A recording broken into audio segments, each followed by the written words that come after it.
კადრებს, რომელსაც თქვენ უყურებთ, გორში ნაგავს საყრელზეა გადაღებული, რომელიც კვერნაკის დასახლებასთან ახლოს მდებარეობს. ადგილობრივები იმ გაუსაძლის მდგომარეობაზე საუბრობენ, რომელიც სწორედ ნაგავს საყრელის გამო ექმნებათ.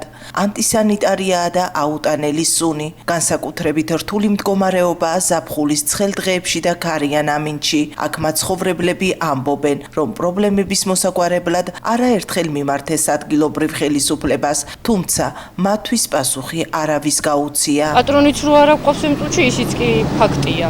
იმიტომ რომ უკვე მე რამდენი წელია ეს პრობლემაა, ახლა წელს ხო არ არის ეს პრობლემა, უკვე დიდი ხნის პრობლემაა.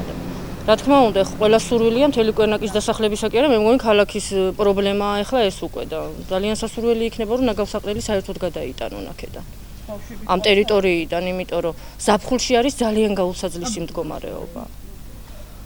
და რა თქმა უნდა, ყველა მოსახლისა და ყველა პიროვნების პრობლემაა, მარტო ჩემი და ჩვენი. რას გეუბნევიან, აი იქით გითხრეს რომ არ ვიცი, იყო საუბარი, რომ გადატანაზე იყო საუბარი, მაგრამ არ ვიცი, მთავრობის დონეზე იყო, მე მგონი საუბარი, არ ვიცი მაგდენი, მაგრამ ნადარბაზებში გადადისო, მაგრამ არც გადაიტანეს, არაფერია შეცვლილა და აი ცენტრალური გზა რაზმაძეზე, სადაც ტრანსპორტი და დიდი მოძრაობაა, ეს დიდი მანქანები, ნაგავს საყრელის დიდი მანქანები იქ დადიან, იქ იყრება დანარჩენი მანქანებიდან და არის ძალიან ცუდი სიტუაცია. მეც მოწყვეტა მინაკეთებს.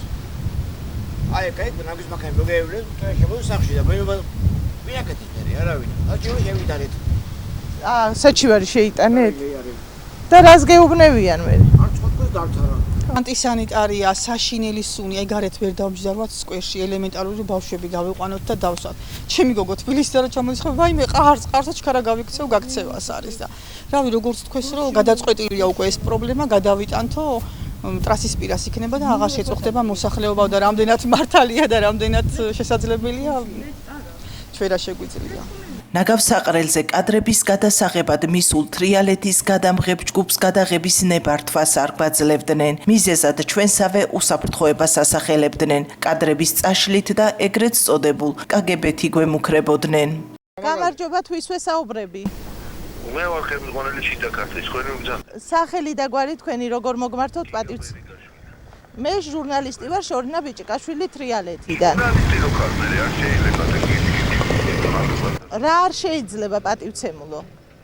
არ შეიძლება მას ეგრე შესვლა, ჯერ უნდა მოგმართოთ ყველანი რომ თავანდარი თქვენი უსაფრთხოების მიზნით არ შეიძლება. არა მე ხომ მითხრა რა შეიძლება და შეიძლება დაატეკოთ ეგრე სად არის?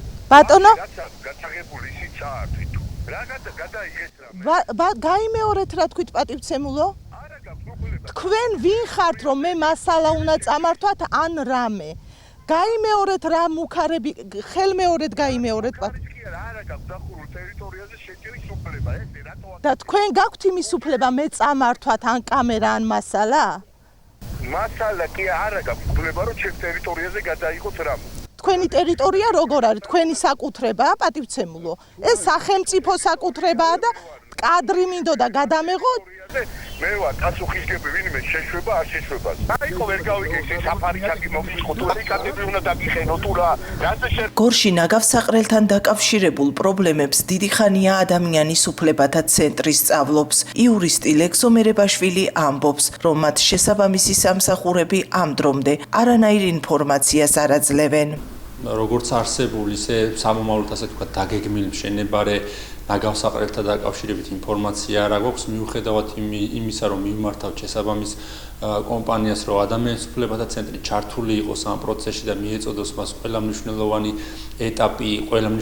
ეტაპზე ის დოკუმენტი იქნება თუ პროცედურაში ჩართვა იქნება და ასე ვთქვათ საზოგადოება ამ ფორმით იყოს ჩართული პროცესში, სამწუხაროდ არ ვიღებთ ჩვენს წერილებზე პასუხებს, ან ვიღებთ ძალიან დაგვიანებით, არაფერი სიახლე ამ მიმართულებით არ არის, ჯერჯერობით როგორც ჩანს არსებული ნაგავს საყრელიც აგრძელებს ადგილზე ფუნქციონირებას, რაც რა თქმა უნდა საფრთხეს უქმნის გორის მაცხოვრებლებს, გარდა ამისა იმავე ადგილზე გაცილებით დიდი 7-8-ჯერ უფრო დიდი ნაგავს საყრელის მშენებლობა, რომელიც მოემსახურება პრაქტიკულად მთლიანად აღმოსავლეთ საქართველოს და რომელიც გორის ცენტრიდან 1-2 წუთის სავალზე არის დაშორებული, რა თქმა უნდა უდიდეს საფრთხეს უქმნის ქალაქის მაცხოვრებლებს, ქალაქის გარემოს და თუნდაც ეკონომიკური ვითარების გაუმჯობესებას. ხო ადგილი, რომელიც შეიძლება სხვა უფრო კარგი უკეთესი მიზნებისთვის იყოს გამოყენებული. საკითხთან დაკავშირებით ჩვენ გორის მერიას დავუკავშირდით. მათ მოსახლეობის კითხვები უპასუხოდ დატოვეს და თრიალეთთან კომენტარი არც ამჯერად გააკეთეს.